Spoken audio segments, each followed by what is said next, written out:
Welcome to Bed Crime Stories podcast. I'm your host, T. To my bed crimers, hi, how are you? I hope you're doing well. To anyone new here, a warm welcome. Thank you for checking out the channel. Let me just ask that after listening to and or watching the video, if you found you enjoyed it, please do me a favor, smash that like button. And if you want to support the work I do, please consider a Patreon membership.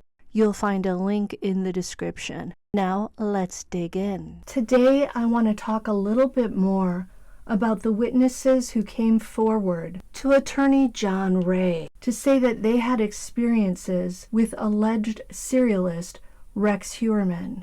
Now, I talked about this in a previous video. Today, I'm going to share additional details that I've learned. John Ray represents the family of Shannan Gilbert, another female who was working as an escort at the time she disappeared in May of 2010. And in fact, it was during a search for Gilbert that the police found 10 additional bodies along Gilgo Beach in Long Island. Ray was on Court TV last night, and he shared additional details about these new witnesses. One of the witnesses was a swinger who said that she and her former boyfriend, who was a narcotics detective in Brooklyn at the time, went to the Heuermann home in Massapequa Park in February of 1996 for a tryst with Rex and his wife, Asa Ellerup. The lady said it was likely on Valentine's Day. For that tryst, this swinger lady said she and her boyfriend picked up a woman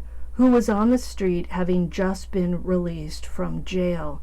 The swinger said that woman was Karen Vergata. The couple brought Vergata with them to the Heuermann home. Once at the house, Heuermann then allegedly got down and dirty with the detective, and Vergata was said to have gone downstairs. Ray said that when the female swinger offered to get down and dirty with Ellerup allegedly declined because the female swinger was African American. That's new info, and if true, it would seem to imply that Asa Ellerup might be racist. Of course, we cannot be certain these witnesses are telling the truth, so this is all allegedly. But if it's true, it would also mean that Asa Ellerup was well aware of her husband's frequent trysts with escorts, some of whom ended up dead. Certainly if Vergata died at the hands of Heuermann, which we don't know yet,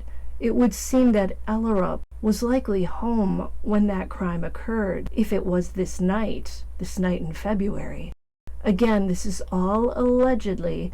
We don't know if this stuff is fact or fiction. When the detective and his swinger girlfriend were driving away from the Heuermann house around 2 a.m., they saw Vergata run out of the home without her clothing and looking like she wanted to be taken along with them.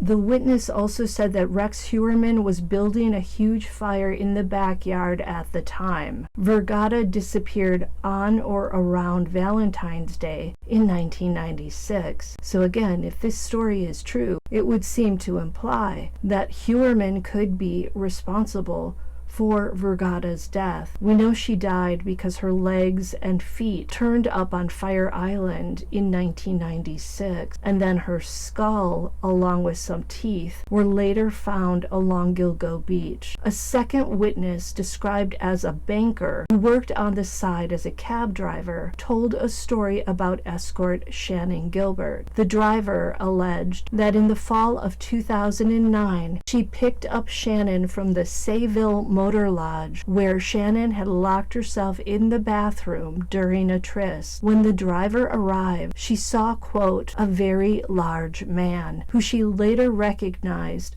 as being Rex Heuermann, and he came running out of the motel with his hands and arms covering his face. The witness said Shannan told the driver that she'd been lured there by a man for a job, but when she got to the motel, He handed her an envelope of paper scraps instead of money. She'd been scammed by this large man. The man had told Shannan that the envelope was full of cash because he wanted to take care of her mother and sisters. Now, when I heard this story, it reminded me so much of the story out of South Carolina, the one about a missing mother named Julia Ann Bean, who vanished in 2017. Bean's daughter believes she saw her mother Julia, who likely had been working as an escort, with Heuermann right before her mother disappeared. Julia had told her daughter that this man expressed a desire to marry her and to take care of her family. I'm now wondering if this was part of Heuermann's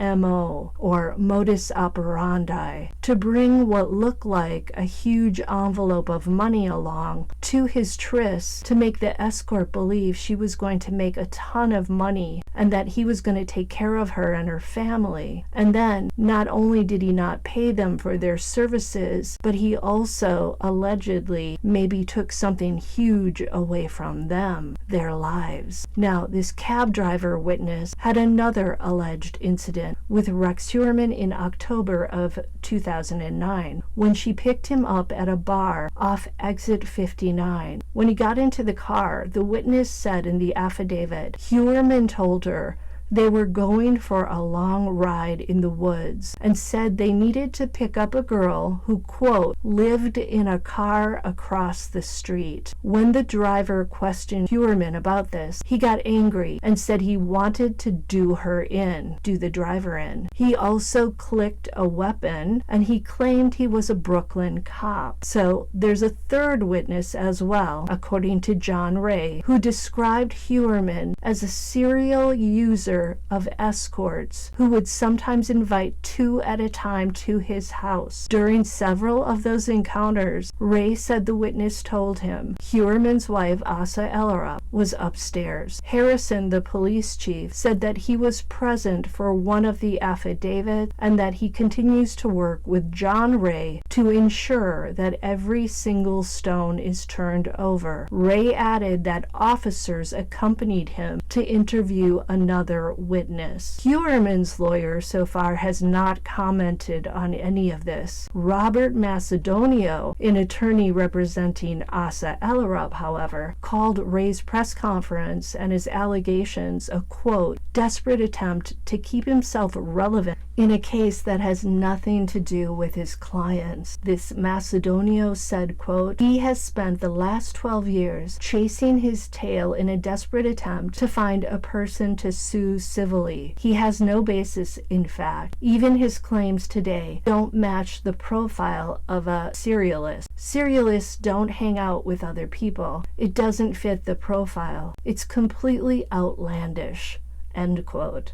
So that's what Ellerup's attorney is saying.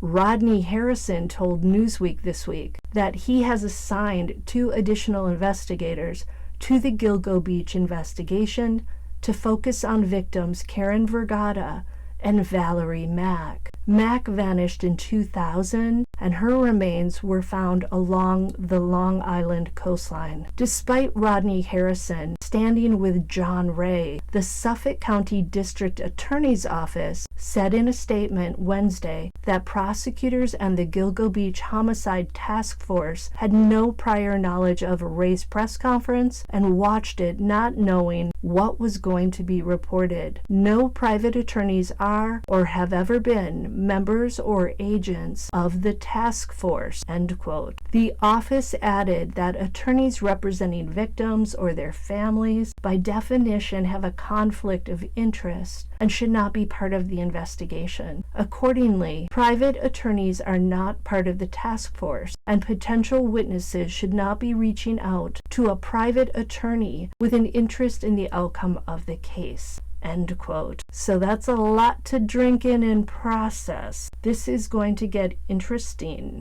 Until the next time on Bed Crime Stories.